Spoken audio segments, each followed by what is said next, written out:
lebih jauh masuk di dalam kedalaman tempat kudus-Mu. Kami rindu kami dapat berjumpa dengan Tuhan, supaya setiap kami boleh dikuatkan, hati kami boleh dipulihkan, dan kami boleh terus menjalani panggilan hidup kami yang sudah Tuhan percayakan.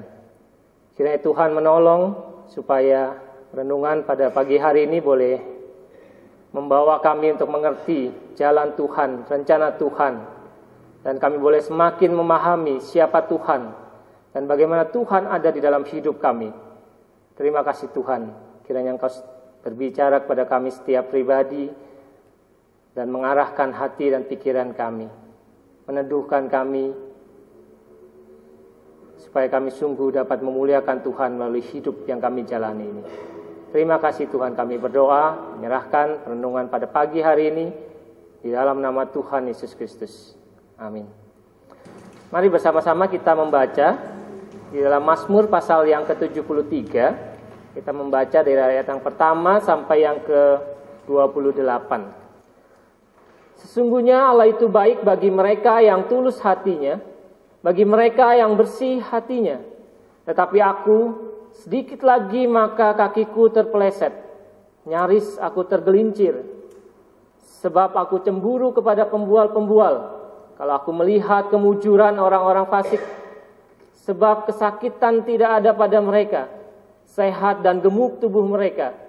Mereka tidak mengalami kesusahan manusia, dan mereka tidak kena tulah seperti orang lain.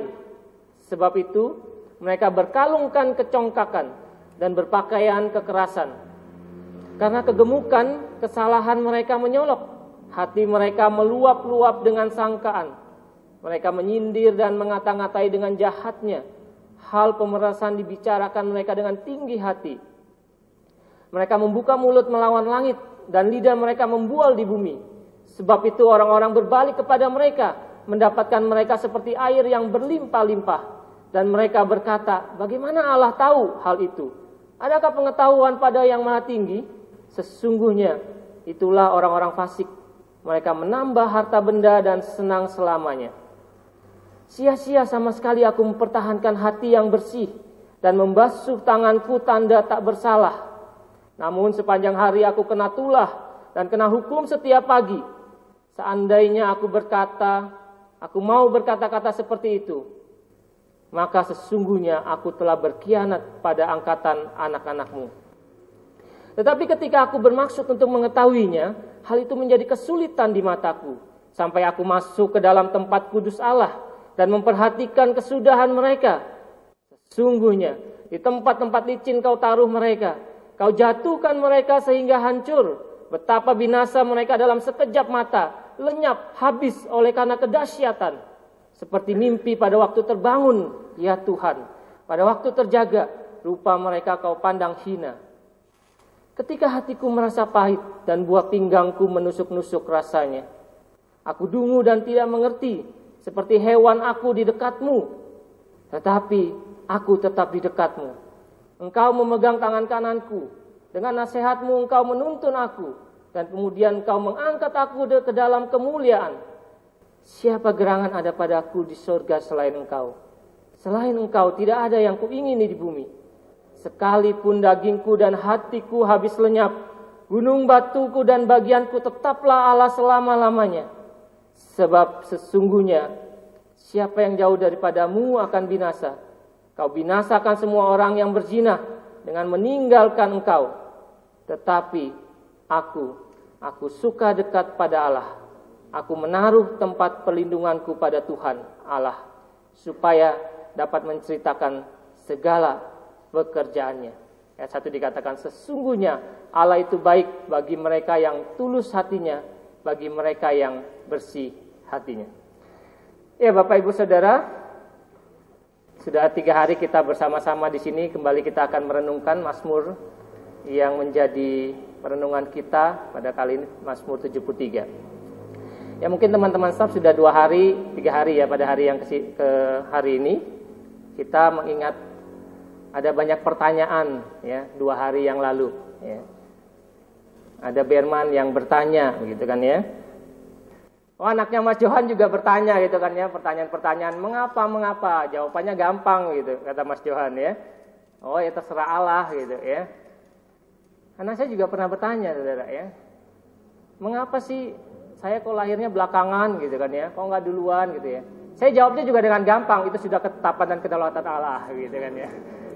Saudara, itu jawaban-jawaban yang gampang untuk dijawab begitu ya, dalam tanda kutip begitu ya.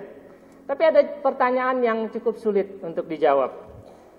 Mengapa kalau kita melihat orang fasik, orang yang jahat, orang yang hidupnya nggak karu-karuan, kehidupan realita ini kita melihat bagaimana mereka itu baik, sehat, kaya, makmur, senang seterusnya begitu ya.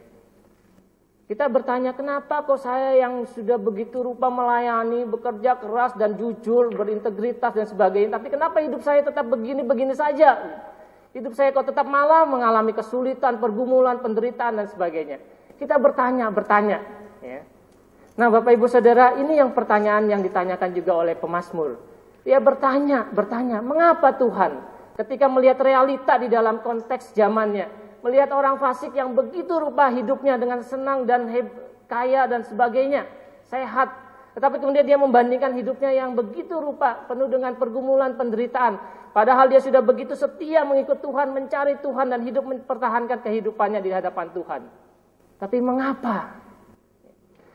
Nah, Bapak Ibu Saudara, kalau kita melihat ya, pertanyaan-pertanyaan yang digumulkan oleh pemazmur, ada satu hal yang bisa menjawabnya, yaitu cara pandang.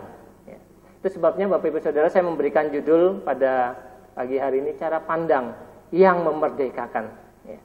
Nah, Bapak Ibu Saudara, penyebab daripada pergumulan setiap kita seringkali cara pandang kita yang membuatnya sehingga kita bergumul begitu rupa. Padahal belum tentu seperti itu. Ya.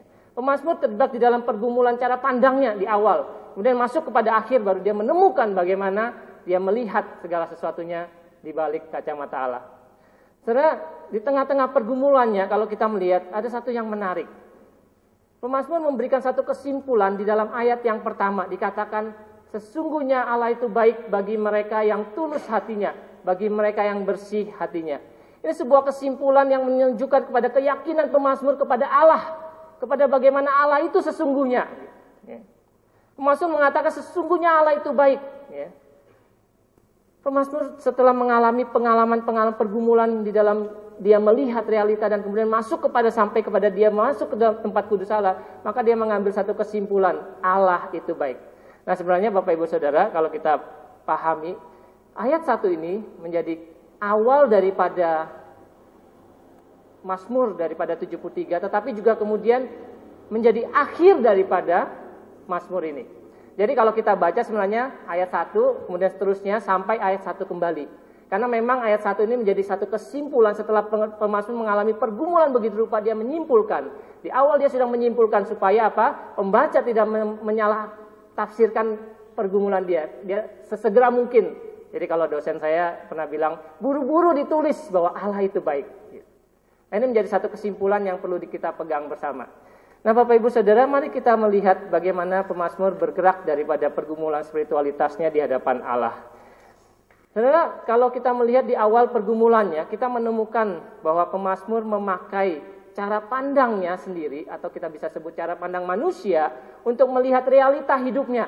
Itu sebabnya dia mengatakan, hampir saja dia terpeleset, katanya begitu. Ya. Di ayat yang kedua dikatakan, tetapi aku sedikit lagi maka kakiku terpeleset, nyaris aku tergelincir. Nah, ini adalah keadaan di mana hampir-hampir pemazmur jatuh di dalam dosa. Hampir-hampir di mana pemazmur terperosok di dalam keberdosaan yang memandang Allah tadi. Namun pada detik terakhir, pemazmur kemudian melihat dan bangkit kembali. Dia melihat kebenaran Allah. Kalau kita melihat di ayat 1, dia sudah menulis Allah itu baik. Nah, Bapak Ibu Saudara, apa yang membuat atau masalah yang membuat pemazmur hampir jatuh? Itu bukan karena kesusahannya, itu bukan karena penderitaannya. Memang ditulis penderitaan dia, kesusahan dia. Tetapi ayat ini sebenarnya ingin menunjukkan bagaimana pemazmur itu tidak terima terhadap kesuksesan orang-orang fasik. Di ayat yang keempat, ya, khususnya ayat ketiga sampai yang ke-12 kita melihat pergumulan daripada pemazmur yang melihat, ia tidak terima melihat orang-orang fasik begitu rupa hidupnya, padahal orang-orang ini adalah orang-orang yang membenci Tuhan, orang-orang yang kurang ajar dengan Tuhan, orang-orang yang tidak peduli pada Tuhan, tetapi hidupnya begitu senang dan dinikmati begitu rupa. Nah, inilah masalahnya, saudara. Masalah yang terjadi. Pemazmur mengalami kecemburuan. Ayat 3 mengatakan, sebab aku cemburu kepada pembual-pembual kalau aku melihat kemujuran orang-orang fasik. Itu yang terjadi, Bapak Ibu Saudara. Jadi sebenarnya kalau kita mau simpulkan Mazmur 73 ini bukan berbicara tentang orang fasiknya, tetapi berbicara kepada pergumulan antara pemazmur, yaitu Asaf, kepada Allah, antara manusia dengan Allah. Dan bagaimana pemazmur ini melihat Allah karena realita yang dia hadapi. Nah, Bapak Ibu Saudara, kalau kita melihat lebih jauh, maka pemazmur di sini terjebak dikatakan, ya. Terjebak di dalam keadaan di mana dia pikirannya diarahkan kepada realita hidup yang melihat dan membandingkan, mengkontraskan antara dirinya dengan orang-orang fasik.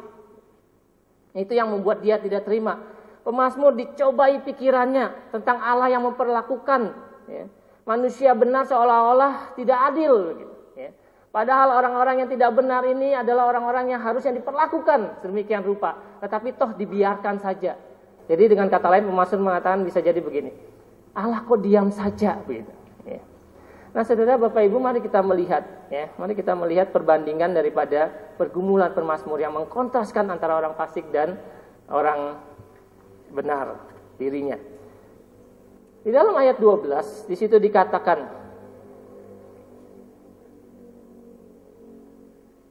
ayat 4 dikatakan, sebab kesakitan tidak ada pada mereka. Ini orang-orang fasik, ya. Kesakitan tidak ada pada mereka, sehat dan gemuk tubuh mereka. Ini menunjukkan mereka sehat, mereka keadaan jasmaninya baik, gitu, ya. Dan gemuk, makmur, gitu, ya. Jangan melihat Berman gemuk bukan karena fasik, gitu kan, ya.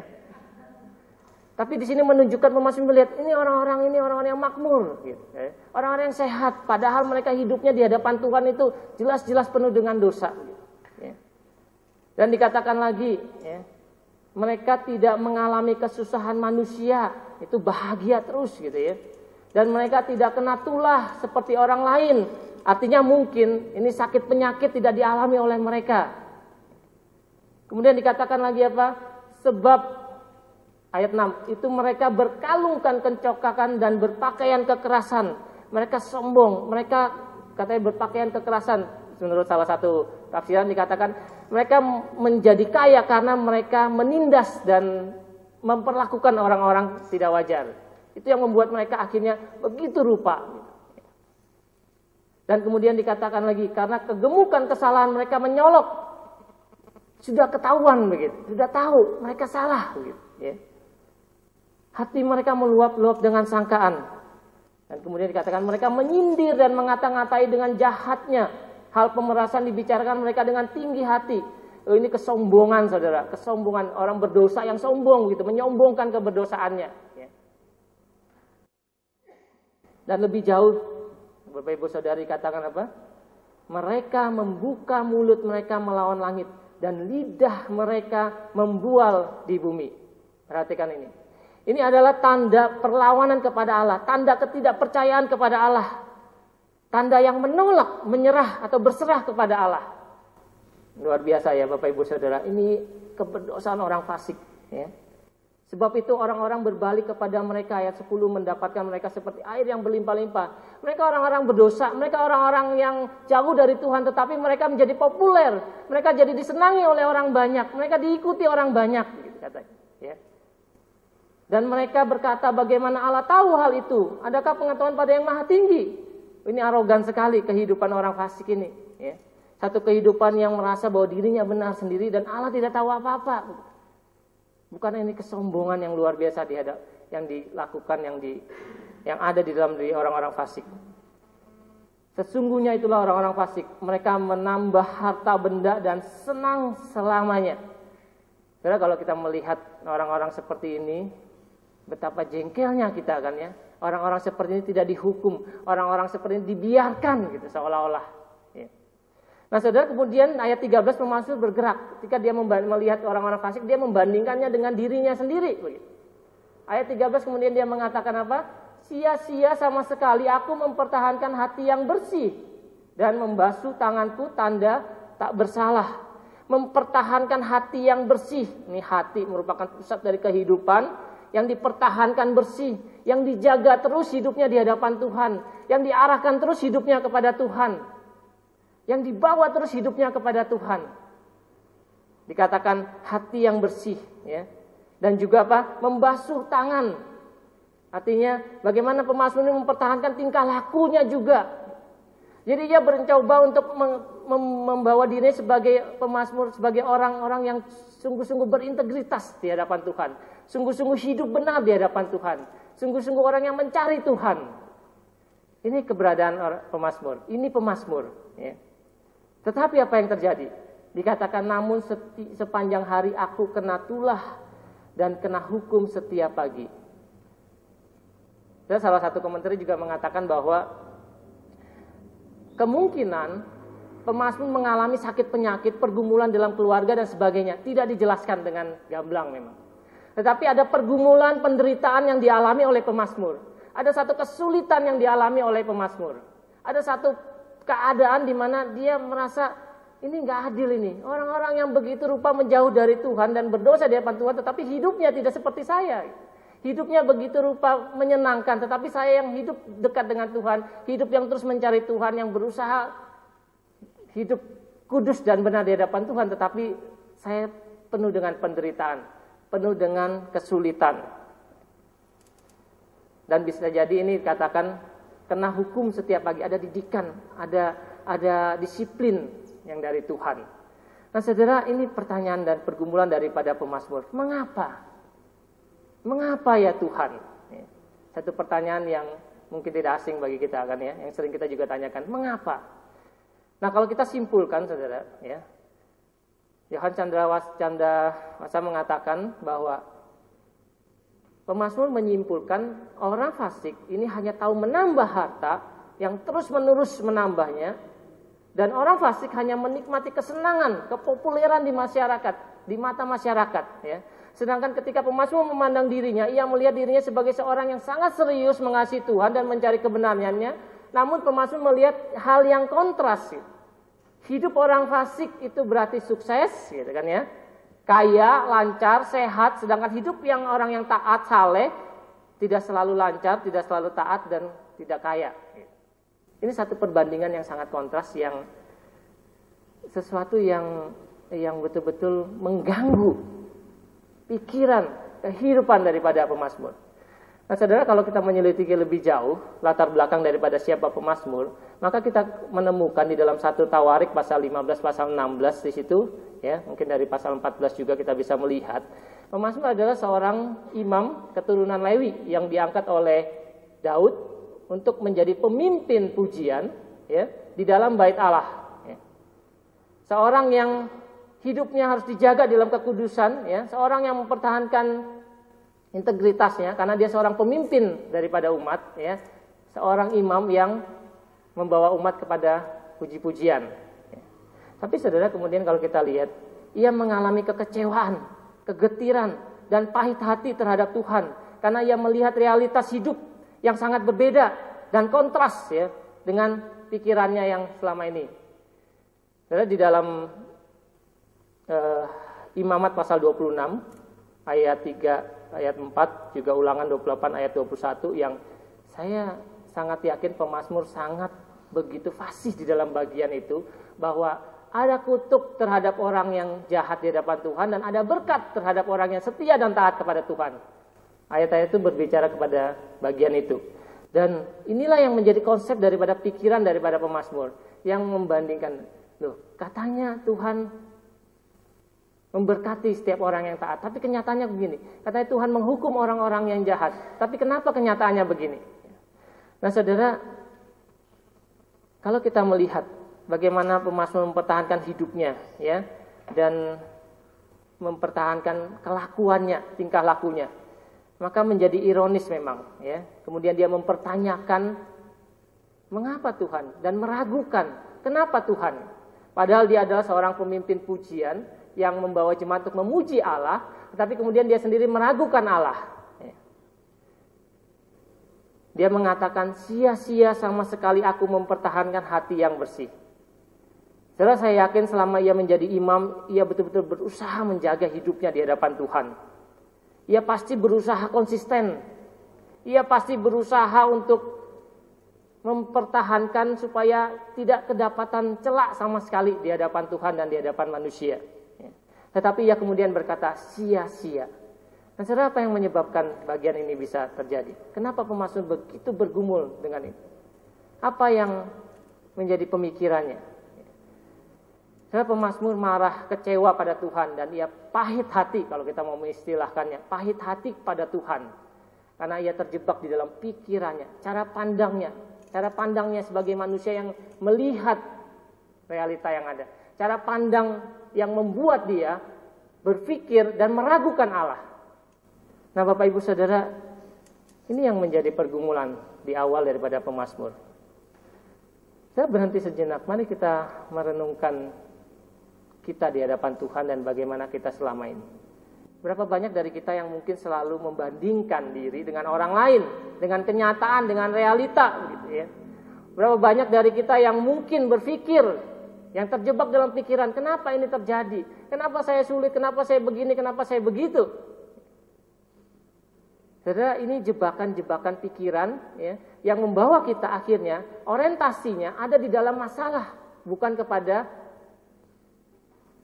bagian-bagian lain, bukan kepada kehidupan kita di hadapan Tuhan. Dan akhirnya membawa kita kepada meragukan Allah, membawa kita kepada mempertanyakan Allah, kalau tidak mau dikatakan meragukan Allah. Saudara, memang kalau kita lihat realita di dalam zaman ini ya, kita melihat ada banyak orang jahat memang yang begitu rupa hidupnya selalu senang, bisa dinikmati begitu rupa dan nyaman gitu ya. Tapi kalau kita membandingkan hidup kita sudah susah-susah, mungkin kita mengalami kesulitan, kita teraniaya, mungkin ada yang dianiaya gitu ya. Kita juga mungkin mengalami satu kondisi realita yang pahit gitu ya. Situasi di mana kita tidak nyaman ya, padahal kita sudah berusaha gitu. Ya. Padahal kita sudah mencoba untuk mempertahankan hidup benar di hadapan Tuhan. Ya. Banyak orang kalau kita melihat dalam pekerjaan ya, bekerja dengan rajin, malas-malasan, bekerja dengan tidak rajin, malas-malasan ya, tetapi ia dapat pujian, ia dapat jabatan mungkin gitu kan ya. Ia dapat kedudukan ya, dapat kekayaan ya. Meskipun mungkin katanya orang ia menggunakan jurus kodok begitu ya. Jilat atas, sikut kiri kanan dan injak bawah gitu kan kodok jurusnya ya. Tetapi kemudian kita yang sudah bekerja keras, sungguh-sungguh serius ya, mempertahankan integritas, hal sedikit saja kita laporkan dan sebagainya, tapi kemudian apa yang didapat? Nah, kemudian pikiran kita mulai dijebak di dalam berpikir kepada kondisi kita, membuat kita akhirnya berpikir lebih jauh dan akhirnya keluar lebih jauh daripada hadirat Allah. Ya, kemarin kami staf banyak berbicara tentang pikiran, emosi ya, dan itu yang seringkali menjebak. Padahal belum tentu benar begitu kan ya. Dan itu yang membawa dan membuat akhirnya hidup ini semakin kacau, semakin kacau. Nah, Bapak Ibu Saudara, apa yang membuat kita terjebak? Pikiran-pikiran seperti apa? Cara pandang seperti apa yang membuat kita akhirnya terjebak di dalam kehidupan seperti ini? Yang akhirnya kita bertanya, kenapa sih ini terjadi pada saya? Kenapa sih saya selalu begini? Kita banyak marah kepada Tuhan kalau peristiwa buruk terjadi ya. Padahal kita tidak pernah tanya kepada Tuhan, kenapa peristiwa baik terjadi ya. Itu yang Ayub katakan ya. Saudara, kita bertanya, mengapa peristiwa ini terjadi? Mengapa peristiwa itu terjadi? Mengapa tekanan jiwa ini ya? Mengatakan, kenapa jiwa ini tertekan begitu ya. Apa yang membuat kita lupa ya, untuk mengingat dan mencari Allah? Karena orientasi pikiran kita, karena cara pandang kita yang menjebak kita kepada masalahnya. Akhirnya apa? Tidak pernah kunjung selesai. Yang ada adalah kita bergumul terus. Saudara, Bapak Ibu, mari kita coba melihat kembali, mengkoreksi diri kembali. Apa yang menjebak kita? Pikiran seperti apa yang membuat kita akhirnya jauh daripada Tuhan dan mempertanyakan Tuhan. Nah, Bapak Ibu Saudara, kalau kita melanjutkan kembali bagian yang ayat yang ke-14, ayat 15 sampai yang ke-20, maka kita melihat di sini dikatakan tiba-tiba pemazmur seolah-olah berhenti begitu, ya. Kalau Martin Lloyd-Jones itu mengatakan tiba-tiba pemazmur sebelum terjebak lebih jauh kepada masalah pikirannya, pergumulannya, realita yang ada, maka pemazmur berhenti dan mencari pijakan, ya. Mencari pijakan untuk melihat kembali apa yang terjadi. Sehingga ia mengatakan ayat 15, seandainya aku berkata, dikatakan demikian, seandainya aku berkata, aku mau berkata-kata seperti itu, maka sesungguhnya aku telah berkhianat kepada angkatan anak-anakmu. Nah, pemazmur hampir jatuh dalam kesalahan fatal dengan mengatakan bahwa berkat itu berarti sehat, gemuk, kaya, senang, namun sesaat dia berhenti. Dia melihat kembali bahwa apa yang dia lakukan merupakan sebuah pengkhianatan katanya. Sebuah pengkhianatan kepada angkatan anak-anakmu. Pemazmur tidak bisa membohongi dirinya sendiri jika ia masih memiliki pola pikir sebelumnya itu, yaitu meragukan Allah dan mempertanyakan Allah. Dari mulut yang sama dia mengantar jemaat untuk memuji Tuhan, tetapi dari yang mulut yang sama juga dia meragukan Allah, dia bertanya kepada Allah. Nah, ini adalah pengkhianatan, ya. Mungkin umat tidak tahu, tetapi hatinya tahu. Itu yang sebabnya dia mengatakan ini pengkhianatan, ya. Ini tidak benar, ya. Sama kan kita kalau menasehati adik-adik KTB kita gitu kan, ya. Kita mengatakan jangan, harus mengatur waktu dengan baik, harus memanage waktu dengan baik, tapi kemudian kita sendiri sembarangan gitu kan, ya. Ini pengkhianatan, ya. Kita mengatakan saat teduh yang serius, saat teduh jangan jadikan sebuah tanggung jawab semata karena orang Kristen, tapi kemudian kita hanya melakukan saat teduh juga hanya sebagai karena saya staf masa nggak saat teduh begitu kan, ya. Nah, saudara, ini pengkhianatan, ya. Jadi kalau kita melihat pemazmur berhenti dan dia berpikir kalau dia meneruskannya, maka ini pengkhianatan bagi anak-anak, bagi angkatan di dalam zamannya. Nah, saudara, meskipun baginya itu berarti tidak mudah dikatakan dia memahami apa yang terjadi, tetapi kemudian pemazmur mengalami kesulitan untuk memahami semua yang terjadi. Satu sisi ia melihat ketidakadilan, sisi lain ia melihat kebenaran Allah di dalam kehidupan dan pemahamannya, ya. Sebabnya di ayat 16 dia mengatakan, tetapi ketika aku bermaksud untuk mengetahuinya, hal itu menjadi kesulitan di mataku. Jadi ini tidak mudah bagi pemazmur yang melihat, yang kemudian membandingkan dan dia tetap nggak mengerti begitu. Tetapi kemudian apa yang terjadi dan apa yang luar biasa dari pemazmur, Bapak Ibu Saudara, pemazmur berhenti dan waktu dia pahit kepada Tuhan, dia tidak lari daripada Tuhan. Dia mencari Tuhan. Dikatakan ayat 17, sampai aku masuk ke dalam tempat kudus Allah dan memperlihatkan kesudahan mereka. Jadi kalau kita melihat di sini dia mulai melihat dengan jelas karena apa? Karena dia mulai masuk di dalam tempat kudus Allah dan mencari Allah, ya, dan berusaha menemukan Allah.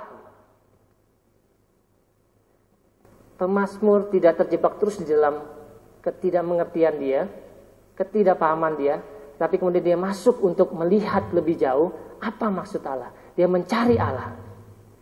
Jadi, saudara, ini yang menjadi sangat penting, ya. Ketika kita mengalami krisis, maka apa yang kita lakukan? Kita lari dari krisis, kita lari dari Tuhan, atau kita semakin dalam berrelasi dengan Tuhan, semakin mencari dengan Tuhan, semakin mencoba untuk berusaha memahami Tuhan, ya. Mencari Alkitab, mencari dan berdoa, bermeditasi, ya. Kalau mahasiswa banyak kalau lagi pusing, lagi krisis, lagi bergumul gitu, carinya apa? Cari bioskop begitu kan, ya. Tidak menghilangkan masalah, saudara. Justru kita melarikan diri dari. Tapi cari Tuhan. Nah, sampai kemudian pemazmur mengatakan Tuhan memberikan pemahaman kepada dirinya. Ya. Ayat 18 sampai 20 dikatakan, sesungguhnya di tempat-tempat licin kau taruh mereka, kau jatuhkan mereka sehingga hancur, betapa binasa mereka dalam sekejap mata, lenyap habis oleh karena kedahsyatan, seperti mimpi pada waktu terbangun, ya Tuhan pada waktu terjaga, rupa mereka kau pandang hina. Saudara, pemazmur mengubah cara pandangnya kemudian setelah dia berjumpa dan masuk dalam kekudusan daripada tempat Allah. Cara pandang Allah yang sekarang menjadi cara pandang dia. Dia melihat bagaimana Allah itu sesungguhnya. Bagaimana Allah itu sebenarnya. Dikatakan apa? Mereka ditaruh di tempat yang licin. Ya, meskipun gemuk, sukses, sehat, senang, namun orang fasik itu siap tergelincir. Jadi kalau dia melihat diamnya Allah, bukan karena Allah berdiam, tapi Allah ada maksud di balik. Diamnya Allah itu bukan berarti Allah tidak bekerja. Diamnya Allah tetap Allah punya hukuman-hukuman kepada orang-orang fasik. Nah, Bapak Ibu Saudara, pemazmur menyadari bahwa dikatakan hidup orang fasik itu singkat dan sekejap, hanya selama mimpi dikatakan gitu. Hidup yang berkelimpahan dan senang hanya sementara. Ayat 19, betapa binasa mereka dalam sekejap mata, lenyap habis oleh karena kedahsyatan. Seperti mimpi pada waktu terbangun, ya Tuhan, pada waktu terjaga rupa mereka kau pandang hina. Dan 1 Yohanes pasal yang kedua ayat yang ke 1 Yohanes pasal 2 ayat 17. Dikatakan dunia ini sedang dalam kelenyapan dengan keinginannya. Lukas 12 Tuhan Yesus juga mengajarkan ayat 16 sampai 21 bahwa orang-orang yang seolah-olah menjadi kaya, yang mengayakan dirinya, maka ia akan siap diambil, jiwanya akan siap binasa. Nah, Bapak Ibu Saudara, kita melihat ada satu proses yang dijalani oleh pemazmur, ya, yang menuju satu progresivitas pemahaman. Dari awalnya ketidakmengertian, kemudian dia masuk ke dalam tempat kudus Allah, dan kemudian dia mulai memahami. Ya. Dulu awalnya dia kecewa dan cemburu, kemudian dia mulai merubah konsep pikirnya, dia tidak lagi cemburu di sini karena dia melihat apa yang terjadi sesungguhnya. Dan kemudian kalau kita lihat bagian akhir nanti adalah di mana dia tidak lagi mengingini hal-hal jasmani itu. Tidak lagi terganggu dengan hal-hal jasmani itu. Nah, Bapak Ibu Saudara, pemulihan dari konsep yang keliru terjadi ketika seseorang masuk lebih dalam kepada hadirat Tuhan. Kalau orang itu tetap ada di dalam orientasinya kepada masalah dan melupakan Tuhan, maka itu tidak akan pernah selesai. Maka ketika seseorang mulai masuk lebih jauh dan mencari Tuhan, maka dia akan mulai melihat kebenaran-kebenaran Allah. Dia akan mulai melihat bagaimana Allah sesungguhnya melihat semuanya. Jadi Bapak Ibu Saudara, jangan kepahitan, jangan meragukan Allah, karena itu berarti kita tidak mengerti tentang Allah. Kalau kita tidak mengerti tentang Allah, mari kita masuk lebih jauh kepada Allah di tempat kudusnya. Mari kita coba memahami lebih jauh. Kalau pergumulan masalah di dalam diri yang ada sekarang ini mengganggu kita dan yang membuat orientasi hidup kita akhirnya bergeser dari panggilannya, dan kemudian kita mencoba mempertanyakan Allah, mari sekarang kita berhenti sejenak seperti pemazmur dan kemudian bertanya kepada Allah dan melihat sejauh mana Allah itu sebenarnya bekerja di dalam kehidupan kita. Mungkin saat ini kita masih tidak mengerti kenapa semuanya terjadi. Kenapa setelah saya berkorban, setelah berjuang, setelah melakukan kebenaran, setelah berusaha, tapi tetap saja begini. Masih tetap saja mengalami masalah pergumulan yang berat-berat dan menekan jiwa. Walaupun memang kita harus hati-hati, masalah itu terjadi kenapa? Apakah karena kita memang adalah orang yang sembarangan di dalam menjalankannya, atau memang kita orang-orang yang tidak benar, atau sebenarnya kita memang sudah berusaha dan memang ada maksud Tuhan. Nah, mari kita berhenti diam, masuk ke dalam tempat kudus Allah, cari Dia karena Dia berkenan ditemui. Untuk menghindari jebakan pikiran yang dikacaukan oleh iblis, mari kita berhenti sejenak dan kembali mencari pijakan kepada Allah, dan kemudian baru kita berjalan dan melaju lagi. Baru kita kemudian memulai kembali, supaya kita tidak dihabiskan dan dijebak pikiran kita untuk masuk ke dalam kesalahan yang selanjutnya. Mari kita sungguh-sungguh mengevaluasi diri kita. Apa yang menyebabkan ini semua terjadi? Kalau memang bukan karena kesalahan kita, maka mari kita mencari jawab di hadapan Tuhan. Tapi kalau karena kita yang berbuat dan itu akibat atau dampak daripada apa yang kita kerjakan, mari kita mengevaluasi dan mengkoreksinya. Tetapi mari kita berdiam dan mencari Tuhan dan masuk di dalam tempat kudus Allah. Nah, saudara, setelah berhenti sejenak, pemazmur kemudian mulai melangkah lagi. Kemudian dia mulai dengan hati yang dimerdekakan. Di dalam ayat 21 sampai 28. Menyadari kebingungan dan kekeliruannya, pemazmur kemudian melanjutkan perjalanannya setelah menemukan satu fondasi pijakan yang sangat kuat. Pemahaman yang baru yang dia dapat ketika dia masuk di dalam tempat kudus Allah. Akhirnya apa? Pemazmur menyadari bahwa peristiwa yang dialaminya itu jelas-jelas bukan kutuk daripada Tuhan. Tetapi dia memahami lebih jauh, lebih lanjut, dikatakan ayat 21 sampai 24 di situ. Ketika hatiku merasa pahit dan buah pinggangku menusuk-nusuk, rasanya aku dungu dan tidak mengerti seperti hewan aku di dekatmu. Tetapi aku tetap di dekatmu, engkau memegang tangan kananku, dengan nasihatmu engkau menuntun aku. Setelah ini adalah satu pemahaman pengertian di mana kasih karunia Tuhan selalu hadir dan ada di dalam kehidupan pemazmur. Pemazmur menyadari apa yang terjadi dalam dia ini bukan kutukan tetapi didikan Allah. Karena Allah mengasihi dirinya. Karena Allah melihat, menyadari bahwa pemazmur perlu pertolongan. Nah saudara, perubahan rohani terjadi karena pemazmur melihat bahwa Allah tetap menuntun tangannya dikatakan. Dan memegangnya meskipun ia sudah meragukan Allah. Bahkan Allah kemudian mengangkat dia ke dalam kemuliaan. Karena di tengah-tengah kegetirannya melihat segala sesuatu dan keraguannya akan Allah, justru pemazmur menyelesaikan persoalannya dengan Allah. Tetapi aku tetap di dekatmu. Yang kemudian memberikan pengertian dan pemahaman kepada dirinya bahwa ia akhirnya menyadari kesalahan-kesalahannya. Memang agak susah menafsirkan saudara, dikatakan ketika hatiku merasa pahit dan buah pinggangku menusuk-nusuk rasanya, aku dungu dan tidak mengerti seperti hewan di dekatmu. Tapi di dalam kesederhanaannya kita melihat ya, bahwa ini adalah satu perasaan gambaran yang sakit, yang menderita, yang menyengat karena cara pandangnya yang salah. Cara pandangnya yang keliru melihat segala sesuatu. Dan kemudian pemazmur menyadari apa yang terjadi. Ini karena perasaan dan hatinya yang cemar dan hal ini membutakan pikirannya.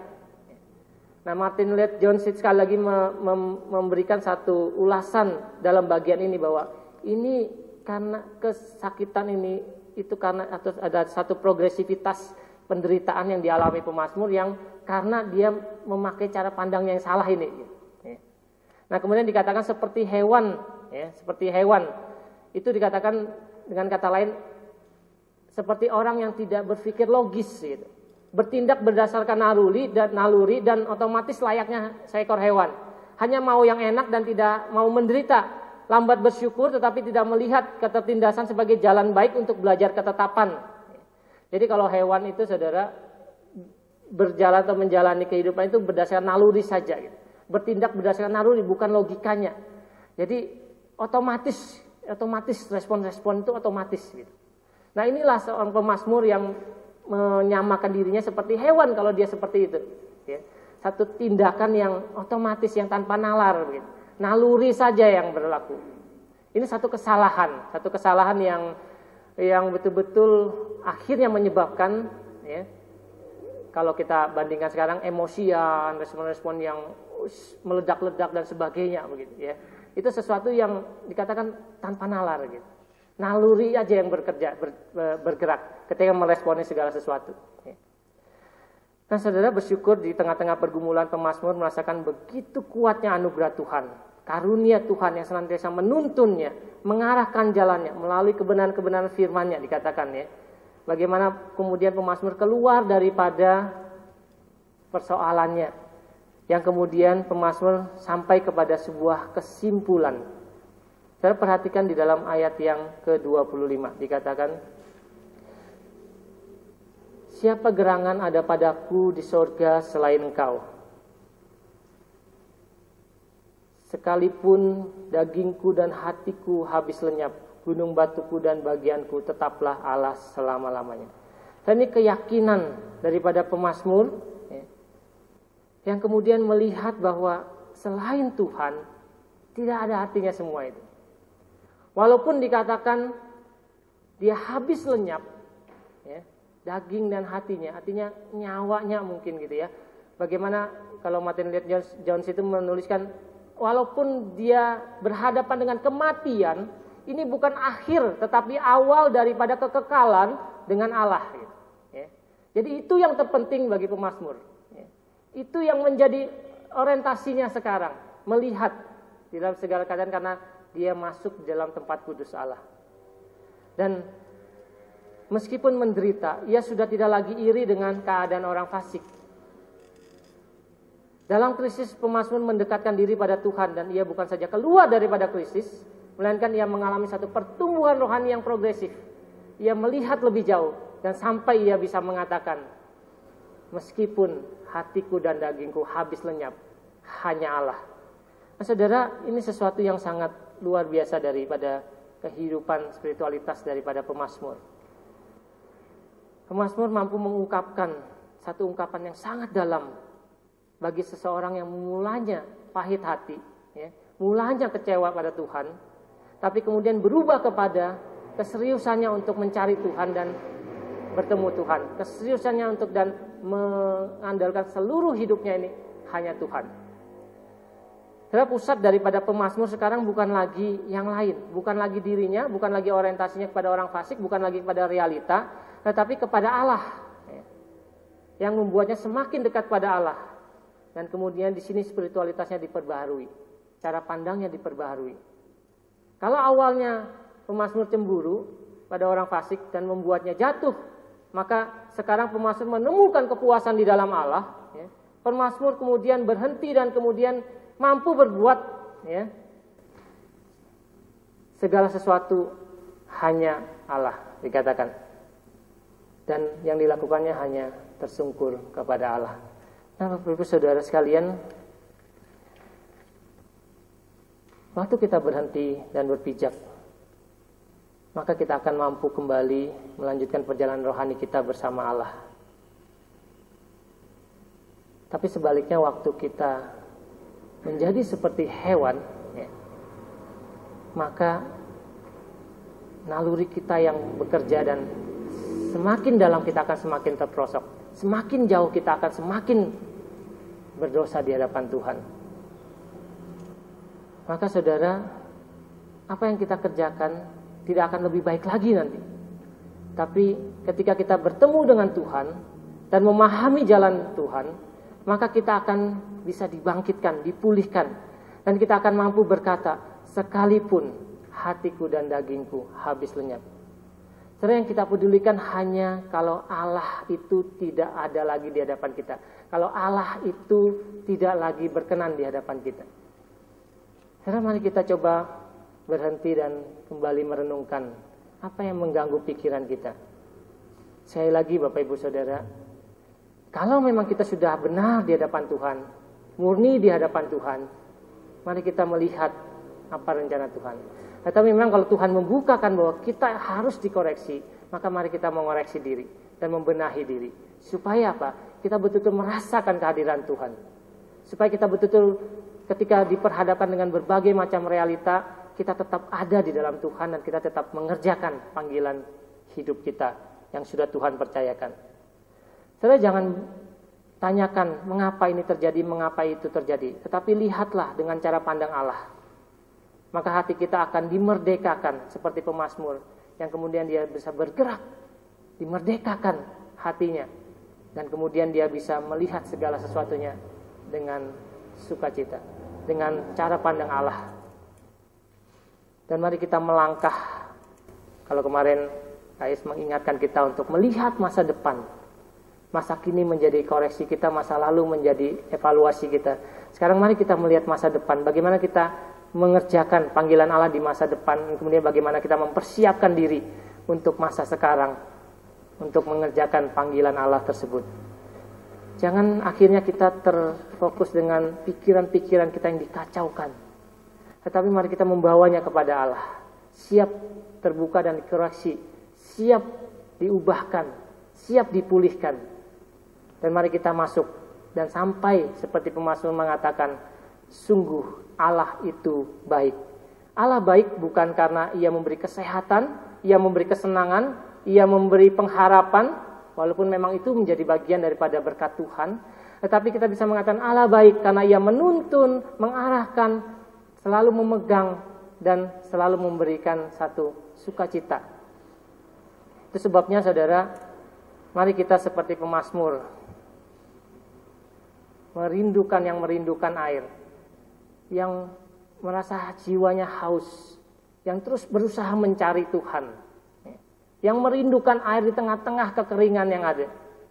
Seperti jiwa yang haus mencari Tuhan, dan akhirnya kita bisa berkata, sekalipun hatiku dan dagingku habis lenyap, selain Engkau tiada yang lain. Mari kita ambil waktu sejenak untuk berteduh.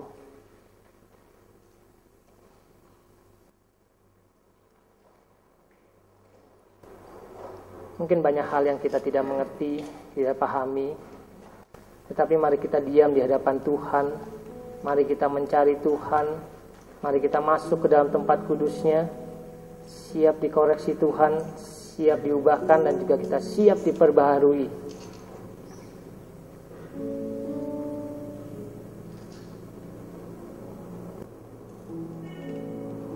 Mari kita mencoba merenungkan kembali Mazmur yang sudah dituliskan ini, untuk mengingatkan kita bahwa hidup ini hanya berarti karena Allah ada dalam kita.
Mari kita menyanyikan lagu ini bersama-sama.